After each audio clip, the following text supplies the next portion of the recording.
ரொம்ப அவமானப்படுத்துறாங்களோ ஓபிஎஸ்? 100%. இதுவரைக்கும் வேண்டுகோளா இருந்த கடிதம் இன்னைக்கு கடும் கண்டனத்துக்கு உரியது என்ற சொல்லாடலோட வந்திருக்கு. ஒரு தவறு செய்தால் அது தேவன் என்றாலும் விட மாட்டேன். பாஜகவிலிருந்து வெளியே வரணும் அப்படிங்கிறத ஒரு சமிக்கையா இந்த கடிதம் எடுத்துக்கலாம். ஆமா, வேற என்ன சார் வழி? இதுவே அம்மாவை யாராவது பேசியிருந்தாங்கன்னா இந்நேரம் இருக்கிற இடம் காணாம ஆக்கியிருப்பாங்க. இப்போ அடுத்த கட்ட நகர்வு என்ன சார்? திமுகவோட இணைய வாய்ப்பு இருக்குன்னு சொல்றாங்க. சார் என்ன சார் இதெல்லாம் நீங்க ஒரு நிருபரா இப்படி எல்லாம் கேள்வி கேட்கலாமா? மோடியே செப்டம்பர் மாசம் அவர் பதவிக்கு ஆடிட்டு இருக்காரு. Q&Q Pharmacy. Invest smart, earn extraordinary, guaranteed return, 100% buyback assurance. Q&Q Pharmacy.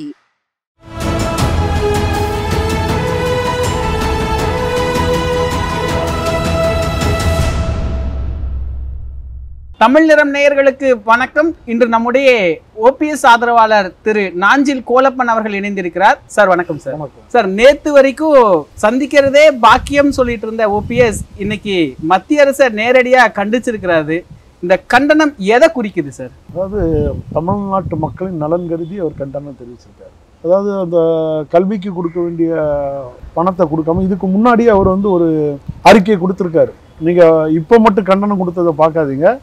இதற்கு முன்னாடி கல்வித்துறை அமைச்சர் ஒரு பேட்டி கொடுத்துருக்கும் போது அப்பவும் அவர்கிட்ட செய்தியாளர்கள் பேட்டி கேட்கும்போது அது மத்திய அரசு நிதி உடனே வழங்கணும்ங்கிறதுக்கு அன்னைக்கு ஒரு பரிந்துரை பண்ணி ஒரு பேட்டி கொடுத்துருந்தாரு. இது இன்னைக்கு கொஞ்சம் காரசாரமான கண்டனமாக தெரிவிச்சிருக்கிறாரு. மத்திய அரசோட போக்கு சரியில்லாமல் போயிட்டு இருக்குங்கிறதுனால அந்த மத்திய அரசை கண்டித்து கொடுத்துருக்காரு, தமிழ்நாட்டு மக்களின் நலன் கருதி.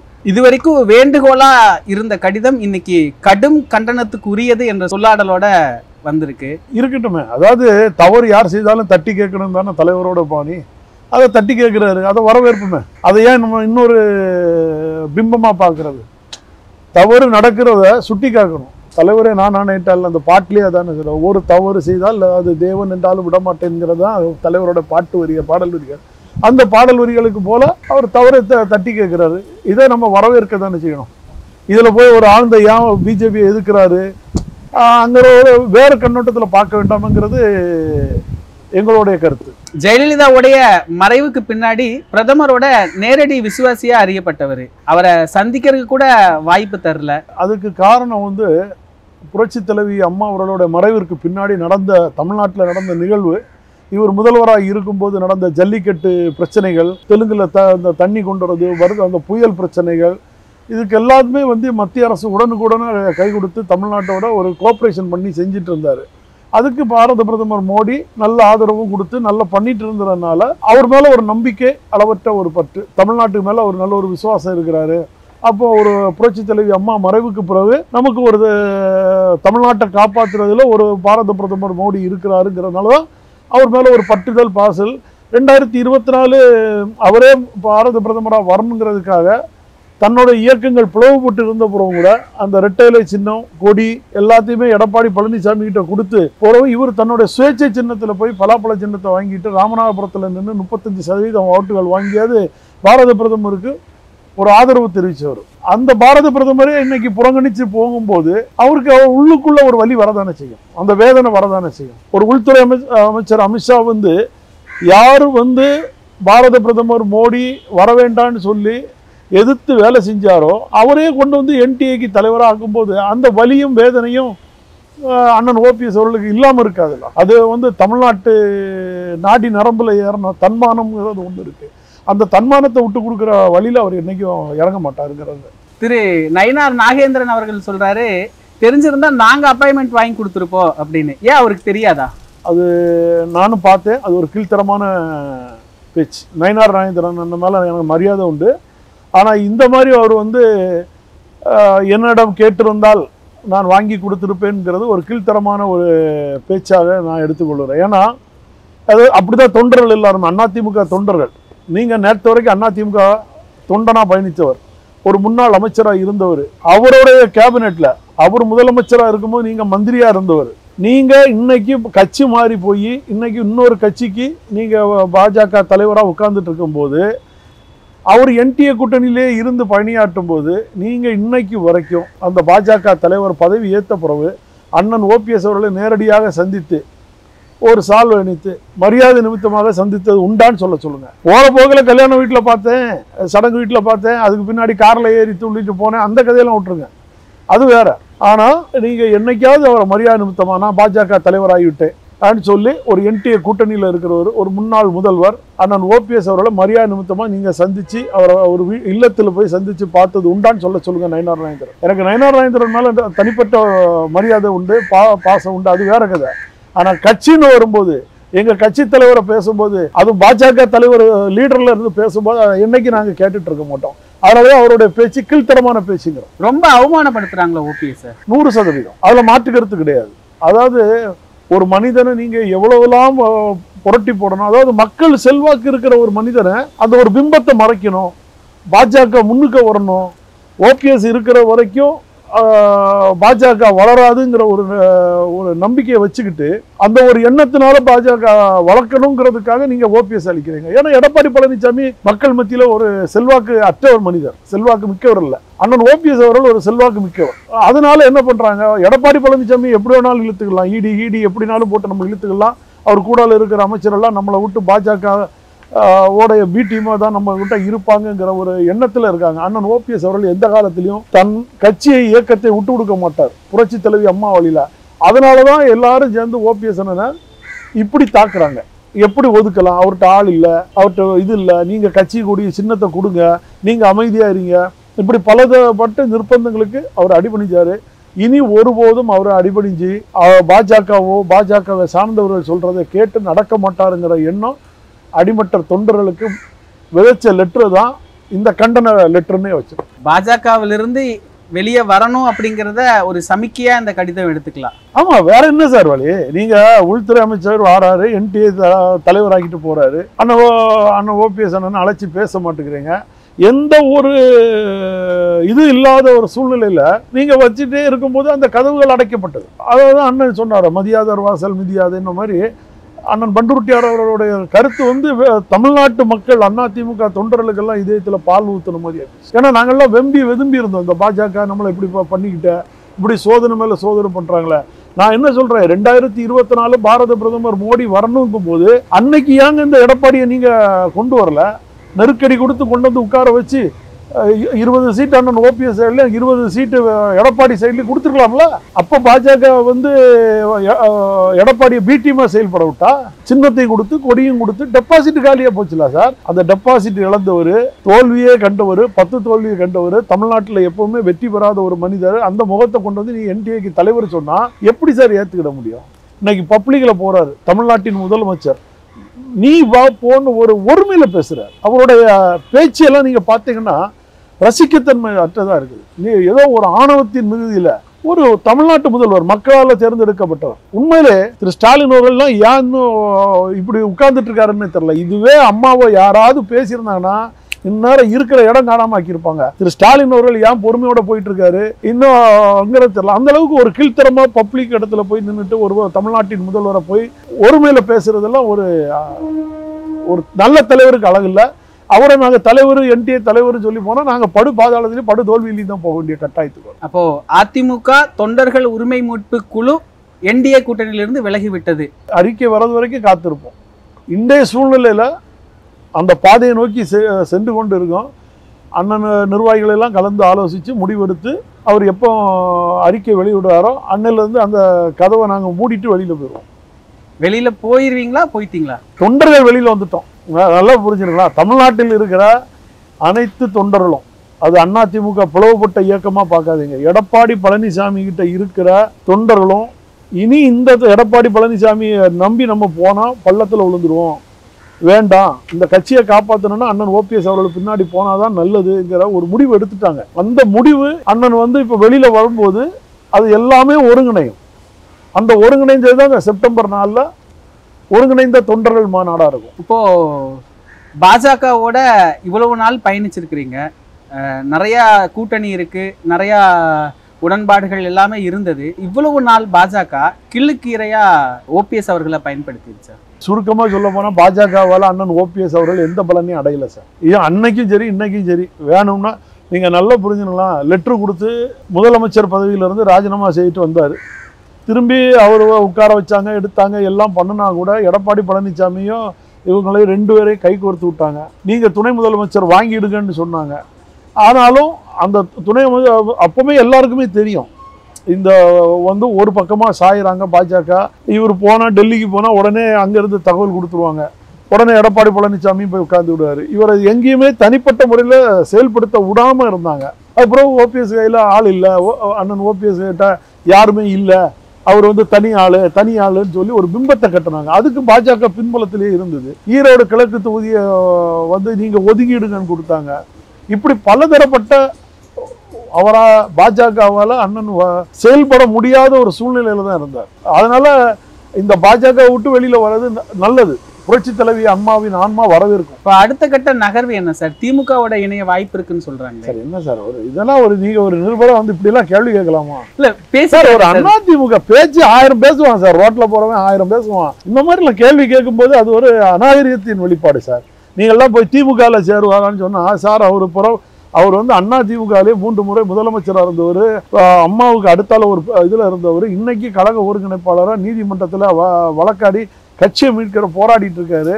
அது போய் திமுகல சேர்ந்துருவாரா, இல்லை பாஜகல சேர்ந்துருவாரா, இல்லை தாவேக்கால சேர்ந்துருவாங்களா? இப்படிலாம் பேசுறது வந்து சார், அவருடைய ஸ்டாண்ட் என்ன எடுக்கணுமோ அதை எடுப்பாரு சார். இப்போ விஜய் அவர்களோட இணையருக்கு வாய்ப்பு இருக்குன்னு கூட ஒரு பேச்சு இருக்கு சார். இணையறதுக்குன்னா கூட்டணி வைக்கிறதுக்குன்னு பேசுங்க. இணையறதுக்குன்னு சொன்னா அது வந்து தவறு. தாவேக்கால போய் அதே மாதிரி திமுகல சேரலன்னா தாவேக்கால போய் சேர்ந்துருவாரா, முதல்ல பாஜகல போய் சேர்ந்துருவாரா?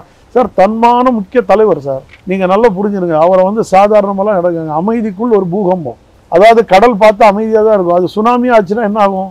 ஊரே அழிச்சிட்டு போயிடும். அதை மாதிரி அவர் வந்து சுனாமி ஆக விரும்பாம அமைதியா இருக்காரு. நீங்க அவரை போய் தாவேக்கால சேர்ந்துட்டாரா, இல்ல திமுகல சேர்ந்துட்டாங்களா, பாஜக? சார் 2024 ஒற்ற ஆளு பலாப்பழ சின்னத்தை 20 நாள்ல கொண்டு போனாரு. 6 பன்னீர்செல்வத்தை விட்டாங்க, 35% வாங்கினாரு. அவர் தன்மானத்துல இந்தியாவிலே சுயேட்சை வேட்பாளர் அடிச்சவர் சார்.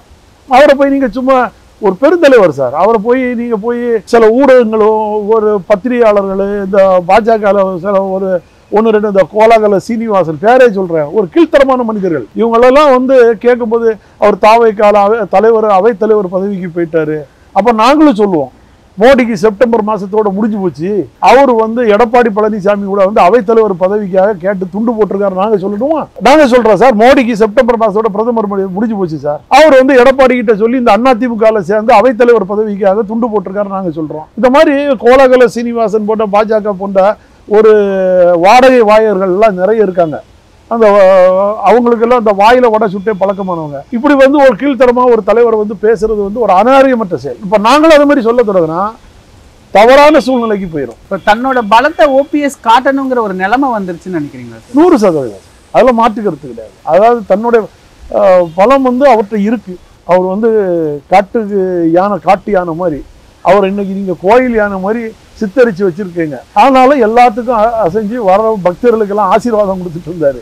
இனி அவர் தன்னிச்சையா தமிழ்நாட்டில் இந்த அதிமுக காப்பாற்றவும் தமிழக மக்களுக்காக உரிமைக்காக போராடவும் அவர் களமிறங்க தயாராயிட்டார். அதோட வெளிப்பாடு தான் அண்ணன் பண்டூர்ட்டியார் அவருடைய பேட்டிகள். அதனுடைய அவர் சொன்ன கருத்துக்கள்ல 1000 இருக்கு. நீங்க தமிழ்நாட்டில் எங்கேயாவது போய் அதிமுக நீங்க எடப்பாடி அணி ஓபிஎஸ் அணிலாம் விட்டுருங்க. தமிழ்நாட்டில் இருக்கிற அதிமுக தொண்டர்கள், முன்னாள் எம்எல்ஏக்கள், முன்னாள் அமைச்சர்கள் தான் அண்ணன் பண்டூர்ட்டியார் பேசுனதுல ஏதாவது தவறு இருக்கான்னு நீங்க கேட்டு பாருங்க. எல்லாருமே வரவேற்காங்க, ஒருமித்த குரல்ல வரவேற்கிறாங்க. நீங்க நல்லா புரிஞ்சுங்க. அதுதான் வேணும். எங்களுக்கு மோடியை பார்க்கல, மோடியை பார்க்காதனால நாங்க வந்து பிரச்சனை, அதெல்லாம் நீங்க விட்டுருங்க. மோடியே செப்டம்பர் மாசத்துல அவர் பதவிக்கு ஆடிட்டு இருக்காரு. இன்னும் 75 வயசுல பதவி விட்டு இறங்குங்கன்னு சொல்லி போர்க்கொடி பிடிச்சிட்டு பின்னாடி பாஜகக்குள்ள உட்கார்ந்துட்டு இருந்து அவர் பதவியை காப்பாத்துறதுக்கு ஆடிட்டு இருக்காரு. இதுக்கு எல்லாம் எதுக்கு சார் எங்களை போட்டு அதில் போட்டு அவர் அண்ணன் வந்து போடி நாயக்கனோருடைய அந்த திட்டத்துக்காக நான் வந்து ஒரு சட்டமன்ற உறுப்பினராக உங்களை சந்தித்து வரவேற்க வழி அனுப்ப கேட்டாரு. அதை ஒரு கீழ்த்தரமான முறையில் ஒரு பாரத பிரதமருக்கு கொடுத்த கடிதத்தை திரும்பி பப்ளிசிட்டி பண்ணாங்க. அதுவும் அண்ணனுக்கு ப்ளஸ் ஆயிட்டு. நீங்கள் வந்து எல்லாம் மைனஸ் ஆகும்னு நினச்சாங்க, அதுவும் அவருக்கு ஒரு ப்ளஸ் ஆயிட்டு. இந்த கூட்டணியை விட்டு வெளியில் வர்றதுக்கு அது புரட்சி தலைவி அம்மா காட்டிய வழி, புரட்சி தலைவர் காட்டிய வழியாக கூட இருக்கலாம். அதனால் பாரத பிரதமர் எங்களுக்கு நேரம் தரல, நேரம் ஒதுக்கலை, அதை கண்டு நாங்கள் வருத்தப்பட போறதும் இல்லை. அவர் பதவியை இந்த முழுமையா நிறைவு பெறுவாராங்கிறது தெரியல. இன்னும் அடுத்த மாசத்துல அங்கேயே கட்சிகள்லாம் உடைஞ்சு சின்ன பின்னமா ஆகக்கூடிய கண்டிஷன்ல தான் இருக்குதுங்கிறது எல்லாரும் ஊரறிஞ்ச விஷயம். என்டிஏ கூட்டணி இங்க இல்ல, அண்ணன் ஓபிஎஸ் அவர்கள் என்டிஏ கூட்டணியை விட்டு வெளியில வரும்போது டெல்லியில இருக்க என்டிஏ கூட்டணியே 2-3 கட்சிகள்லாம் வெளியில வரப்போகுது பாருங்க. அப்ப தெரியும் என்டிஏ கூட்டணியோட நிலைமை, தமிழ்நாட்டில் இருக்கிற சலசலப்பு. ஏற்கனவே அமித்ஷா வந்து எடப்பாடி பழனிசாமி என்டிஏ கூட்டணியில தலைவராக்கிட்டு போன உடனே அடுத்தது என்ன நடந்தது? பல்குகாம் தாக்குதல் நடந்து இந்தியாவுக்கும் பாகிஸ்தானுக்கும் போர் நடந்தது. மோடி இப்போ வந்துட்டு போயிருக்காரு. நீங்க ஒரு வரலாற்று சரித்திரத்துல இடம் விட்டீங்கன்னா ராஜராஜ சோழன், ராஜேந்திர சோழன் இவங்க கட்டிய கோயில நீதி தவறாத தலைவர்கள் அரசு பதவியோட போனோம். நீதி தவறியவர்கள் அரசு பதவியோட போனா அவங்களோட பதவி போயிருங்கிறது ஒரு வரலாற்று சரித்திரம் உண்டு. இது நம்ம பழைய முன்னோர்கள் எல்லாம் சொல்லியிருக்காங்கன்னு உங்களுக்கே தெரியும். பாரத பிரதமர் வந்துட்டு போயிருக்காரு. இனிமேல் தான் அவருக்கு டெல்லியில என்ன சலசலப்பு எல்லாம் உருவாக போகுது. ராஜேந்திர சோழன் கோயிலுக்கு வந்துட்டு போயிருக்காரு. அதுக்கு என்னென்ன சலசலப்பு எல்லாம் உருவாக போகுதுன்னு நம்ம வேடிக்கை பார்ப்போம். அதுக்குள்ள அண்ணன் என்டிஏ விட்டு வெளியே வரும்போதே பாருங்க டெல்லியில எவ்வளவு சலசலப்புகள் வருது, அவருடைய பதவிகளுக்கு எவ்வளவு ஆட்டம் வரப்போகுதுங்கிறது அடுத்த மாதம் பொறுத்திருந்து பார்க்கலாம். இப்போ இந்த கண்டன அறிக்கை கூட தொண்டர்களை வந்து தன் வசப்படுத்துறதுக்காக தான் ஓபிஎஸ் அவர்கள் வெளியிட்டிருக்கிறாரு அப்படின்னு ஒரு பேச்சு நிலவுது. தொண்டர்களின் கோரிக்கையும் சொல்லுங்க, வசப்படுத்துறது அல்லாது வசப்படுத்துறது வேற. தொண்டர்களோட தானே அவர் இருக்காரு. அவரே தொண்டர்கள் உரிமை மீட்பு குழு தானே வச்சிருக்காரு. தொண்டனுக்காக தொண்டனா தானே பாடுபடுறாரு. அந்த தொண்டர்களோட உரிமை குரலா நினைச்சது அதாவது தொண்டர்களின் உரிமை குரல் கட்சியை காப்பாத்துறது. தமிழ்நாட்டு மக்களின் உரிமை குரலாக இந்த கண்டன கடிதத்தை நீங்க எடுத்துக்கலாம். சில நாட்களுக்கு முன்னாடி இருந்தே நம்ம பார்த்துக்கிட்டு இருக்கிறோம். இப்போ ஓபிஎஸ் அவர்கள் வந்து விஜயுடைய தார்மீக ஆதரவுங்கிறத சொல்றதுல இருந்து அமித்ஷாவை சந்திக்காதது வருத்தம்னு சொல்றாரு. பிரதமர் மோடிக்கு கடிதம் எழுதி அதை பொதுவெளியில பரப்பப்பட்டது. இப்போ இந்த கண்டன அறிக்கை இதெல்லாம் பார்க்கும் பொழுது இது எல்லாமே என்டிஏ கூட்டணியிலிருந்து ஓபிஎஸ் அவர்கள் வெளிவரக்காக செட் செஞ்ச விஷயம் அப்படின்னு சொல்றாங்களே. அப்படி செட் செஞ்ச விஷயம்லாம் இல்ல, எடப்பாடி வந்து நிர்பந்தம் கொடுக்குறாரு. இப்போ அண்ணன் ஓபிஎஸ் அவர்களை வந்து பாரத பிரதமர் சந்திச்சா நான் வந்து இந்த கூட்டணியை விட்டு இப்போ விலை பெறுவேன்னு எடப்பாடி மிரட்டுறாரு. அதை கேட்டு மோடியும் அமித்ஷாவும் கலங்குறாங்க. சார் நான் ஒன்று சொல்கிறேன், அவர் மோடிக்கும் சரி அமித்ஷாவுக்கும் சரி 2026 தேர்தல் அவங்களுக்கு ஒரு பொருட்டே கிடையாது. 2029 ஒரே நாடு ஒரே தேர்தல். யார் வந்தாலும் 3 வருஷத்துல அவங்க ஆட்சியை கலைச்சி 2029 அவங்களோட டார்கெட் கொண்டு வரணும்னு தான் அவங்களோட திட்டம்.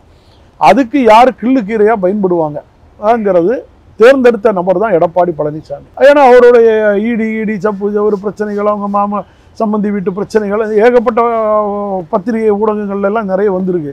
இது எல்லாத்தையும் வச்சு இதுக்கு ஆமாசாமி போடுற ஒரே சாமி பழனிசாமி தான் நினைச்சுக்கிட்டு அவரை கைக்குள்ள வச்சிருக்காங்க. அதனால இதெல்லாம் அண்ணன் தெரிஞ்சுக்கிட்டு தான் இனி இந்த இடம் சரிபடாது, நம்மளுடைய தமிழக மக்களுக்காக நம்ம தலைவர்கள் எதுக்காக இந்த இயக்கத்தை உருவாக்குனாங்களோ அந்த இயக்கத்தை இவங்க அழிச்சிருவாங்க நினைச்சு களம் மாறுறாரு.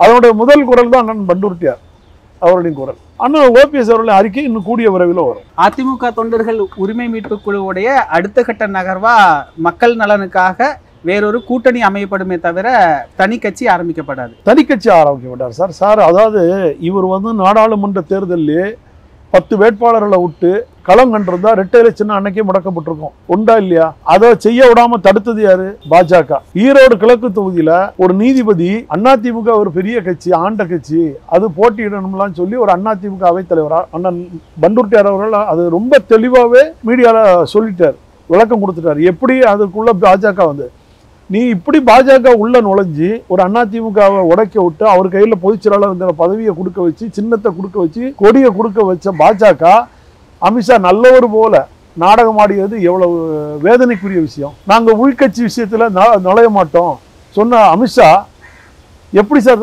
தமிழ்நாட்டு மக்கள் நம்புவாங்க? அமித்ஷா ஒரு உள்துறை அமைச்சரோட ஒரு பேச்சு வந்து ஒரு இதா இருக்கணும்ல, அப்போதானே நாட்டு மக்கள் விரும்புவாங்க. நீங்க அப்படி சொல்லிட்டு போனதுனாலதான் சார் அடுத்த நிமிஷம் அங்க உங்களுக்கு பல பிரச்சனைகள் இந்தியா நாட்டில் எவ்வளவு பிரச்சனைகள் வருவாங்க சார். தென் மாவட்டம் வந்து அதாவது தெற்கு வந்து கை கொடுக்குற மாவட்டம். இந்த அந்த தென் மாவட்டத்தை நீங்க வந்து அழிக்கணும்னு நினைச்சு கட்சி இந்த மாதிரி பண்ணணும்னு நீங்க நினைச்சீங்கன்னா யாரும் மேல வந்து நிம்மதியா உட்கார முடியாது சார். அதுதான் வந்து வரலாற்று சாதனை. நீங்க பழைய வரலாறுலாம் எடுத்து பாருங்க. தென் மாவட்டத்தை யாராலையும் அழிக்க முடியாது, அழிக்கவும் நடக்காது. அது கட்சியா இருந்தாலும் சரி, நாடா இருந்தாலும் சார். இப்ப அடுத்த கட்டமா விஜயோட கூட்டணி வைக்கிறதுக்கு ஒரு வாய்ப்பு இருக்கு. விஜய், பாமக, ஓபிஎஸ் அணி இது 3 இணைஞ்சு தேர்தலில் போட்டியிடும் அப்படின்னு சொல்றாங்க. அதே சமயம் பன்ருட்டியார் அவர்கள் குறிப்பிடுறாரு திமுக விஎஸ் விஜய் கூட்டணி அப்படின்னு சொல்றாரு. அது நிகழ சாத்தியமா இருக்கா சார்? வரலாம், வரவேற்கலாம். இன்னைக்கு தமிழ்நாட்டு மக்கள் மனசுல 100% அப்படிதான் இருக்கு. திமுகவுக்கு எதிராக இன்னைக்கு திமுக மேல இருக்கிற அதிருப்தியை வெளியே கொண்டு வரதுக்கு ஒரு அண்ணாமலை வந்தார் பாஜக. அந்த அண்ணாமலையை நீங்க என்ன பண்ணி போட்டீங்க, எடப்பாடிக்காக அமுக்கிச்சிட்டீங்க. அப்போ அந்த அண்ணாமலைக்கு வந்த ஒரு இளைஞர்கள் பட்டாளங்கள், இளைய சமுதாயங்கள், இன்னைக்கு ஓட்டு வங்கி இருக்கிறது 18 வயசுலேருந்து 30-35 வயசு வரைக்கும் இருக்கிற எதையுமே அறியாதவர்கள், எந்த கட்சியுமே ஒரு பெரும்பான்மை. இப்போ நாங்கள்லாம் அதிமுக ஜீனாவே நாங்கள் இருக்கிற ஆட்கள், அதுலேருந்து மாற முடியாது. ஆனால் இன்னைக்கு விஜய் கிட்ட இருக்கிறவங்களும் பாஜக கிட்ட இருந்ததும் அண்ணாமலை கிட்ட இருந்தவங்க எல்லாருமே இன்னைக்கு விஜயோட வரவேற்பும், அவர் இன்னைக்கு திமுகவை எதிர்க்கிறதும் பாஜகவை எதிர்த்து வர்றதும், மத்திய மாநில அரசுகளை எதிர்த்து வரும்போது அந்த ஒரு தாக்கம், ஒரு ஈர்ப்பு சக்தி வருது. ஒவ்வொரு வீட்லையுமே 2 ஓட்டு 3 ஓட்டு இன்னைக்கு சாலிடாக விஜய்க்கு ஒரு 10-15% ஓட்டை இன்னைக்கு வெளி உலகத்தில் விஜய் முழுமையாக இறங்காமலே கையில் வச்சிருக்காரு. அது எல்லார் வீட்லேயும் இருக்கிற உள்ளதான். ஒவ்வொரு வீட்டுக்கு 2 ஓட்டு 3 ஓட்டு சாலிடாக வந்துச்சு. இது அண்ணன் ஓபிஎஸ் அவர்கள் வெளியில் மக்களை சந்திச்சு வரும்போது அந்த 35 வயசுக்கு மேலே இருக்கிறாங்களா, தமிழ்நாட்டை ஒரு மாற்றம் வேணும்னு எதிர்பார்ப்பாங்களா, அவங்க அண்ணன் ஓபிஎஸ் விரும்புவாங்க. ஏன்னு கேட்டால் ஒரு அமைதியானவர், அவர் 3 முறை முதலமைச்சராக இருந்தவர், அம்மாவோட பயணித்தவர், அந்த அணுகுமுறைகள் எல்லாமே தெரியும், எதையும் எடுத்தங்கவுத்தன்னு அடிக்க மாட்டார், நிதானமான மனிதருங்கிற ஒரு சூழ்நிலை வரும்போது அது இணையும், நல்லா இருக்கும். நீங்கள் பார்த்துக்கிட்டிங்கன்னா இந்த குடியிருந்த கோயிலில் ஒரு எம்ஜிஆர் பசுவாக இருப்பார், ஒரு எம்ஜிஆர் புலியாக இருப்பார், பார்த்தீங்களா? அந்த மாதிரி இவங்க 2 பேருமே இணைஞ்சா தமிழ்நாட்டு மக்கள் வரவேற்பாங்க. அதனால இணைகிறது சாத்தியம்னா எல்லாருமே விருப்பப்படுறோம். இணையும் காலம் அவர் ஆகஸ்ட் 25 வச்சிருக்காருன்னு நினைக்கிறேன். நாங்கள் செப்டம்பர் 4 வச்சிருக்கோம். இதுக்கு முன்னாடியே வெளிப்பாடுகள் வெளிவரலாம். இணைகிறது தான் தமிழ்நாட்டு மக்களோட. பாட்டாளி மக்கள் கட்சி இணைஞ்சிரும் நினைக்கிறேன் சார். எனக்கு அவங்க அப்பா பையனுடைய பிரச்சனைகள் அது ஒரு பெரிய விஷயம் கிடையாது. யார் இல்லாமல் ஊதி பெருசாக்கிட்டு இருக்கிறாங்க. அது கூடிய சீக்கிரத்தில் இணைஞ்சாலும் அவங்க பாட்டாளி மக்கள் கட்சி அங்கே போக மாட்டாங்க. இன்னைக்கு அவர் அன்புமணி ராமதாஸ் அவருடைய அறிக்கையை ஒரு கூட்டணி ஆட்சிங்கிறத முறைப்படுத்திட்டு போறாரு. அதனால அவருக்கு இங்கே வரதான் வாய்ப்பு. ஏன்னா திமுகலையும் அந்த வாய்ப்பு இல்லை, இங்கேயும் அந்த வாய்ப்பு இல்லை. பாட்டாளி மக்கள் கட்சி கண்டிப்பாக எடப்பாடி பழனிசாமியை நம்பி போக மாட்டார். 2வது தேமுதிமுக ஏற்கனவே நம்பி போய் ஒரு எம்பி சீட்டில் ஏமாற்றி அவங்கள தெருவில் விட்டாங்க. அதனால கண்டிப்பாக மீண்டும் தேமுதிமுக எடப்பாடி பழனிசாமி இருக்கிற இடத்துக்கு போக மாட்டாங்க. அது பிறகு விடுதலை சிறுத்தை, இவங்க காங்கிரஸ் எல்லாம் திமுக கூட்டணியை விட்டு அவங்க கண்டிப்பாக வரமாட்டாங்க. என்ன அடித்தாலும் அண்ணன் வைகோ மதிமுக வரவே மாட்டார். அவர் திமுகவோட ஐக்கியமாயிட்டார். அதனால இன்னும் ஒரு கட்சி புதுசாக வரும்னு சொல்கிறோன்னா மன்சூர் அலிகான் இந்த மாதிரி புது கட்சிகள் எல்லாம் அவர் எடப்பாடி பழைய மாதிரி ஆரம்பிப்பார். இவ்வளோதான ஒழிய மற்றபடி நயனார் நாகேந்திரன், எடப்பாடி பழனிசாமி சொல்கிற மாதிரி இன்னொரு கட்சி இவங்கள தேடி போக மாட்டாங்க. அண்ணன் ஓபிஎஸ் அவர்கள் அங்கேருந்து இறங்கி வரும்போது அந்த என்டிஏ கூட்டணியில் இருக்கிற வேறு சில கட்சிகளும் வெளியில் வர தயாராக இருக்கிறது எனக்கு பொறுத்த வரைக்கும். அதாவது மோடி மேலே மரியாதை இருக்கிறவங்க எடப்பாடி மேலே மரியாதை வைக்கணும்னு கட்டாயம் இல்லை, நல்லா புரிஞ்சுடுங்க. அந்த ஒரு காரணத்தினால என்டிஏல இருக்கிறவங்களே வெளியில் வருவாங்க, அதை நீங்கள் பார்க்கலாம். அதனால் என்டிஏ கூட்டணியை தவிர்த்துட்டு அண்ணன் பண்டூர்ட்டியார் அவர்கள் சொன்னது போல அண்ணன் ஓபிஎஸ் அவர்கள் விஜயோட இளைய தலைமுறை கூட கை கொடுத்து தமிழ்நாட்டு மக்கள் வலம் வருவார். 2026 தேர்தலில் மீண்டும் ஆட்சி அதிமுக ஆட்சி மலரும் என்று எங்களுடைய எண்ணத்தோட தங்களோட கருத்துக்களை பகிர்ந்ததுக்கு நன்றி sir. Q&Q Pharmacy. Services available. Medicine, optical, diagnostics, audiology. Q&Q Pharmacy.